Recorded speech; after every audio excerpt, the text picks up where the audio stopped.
Ginunita ng mga kaanak at malalapit sa puso ng pamilya Atienza ang mga alaala ng pumanaw na social media influencer na si Eman Atienza.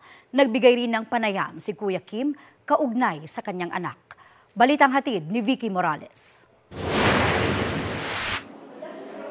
Nagsama-sama sa Heritage Park sa Taguig ang pamilya ng pumanaw na social media influencer na si Eman Atienza. Pribado muna ang burol para sa pamilya at malalapit na kaibigan nila.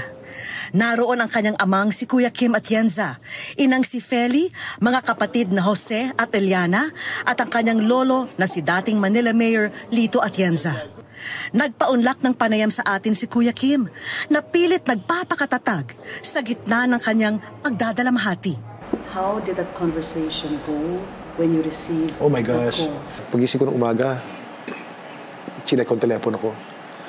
Ang sabi ni Feli, Kim, I have terrible news.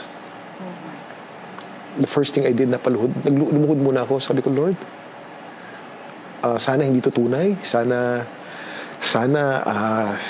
nag-attempt. Sana nasuspital. So I called Feli. And then Feli said, Eman is gone.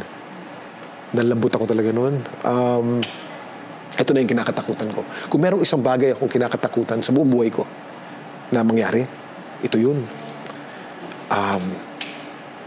Nangyari na nga. Naalala ko yung GMA Ball. Doon tayo nag-red carpet. Yes. At siya yung date mo. Siya yung date ko. And I remember, Eman, she was so beautiful that night in her black dress.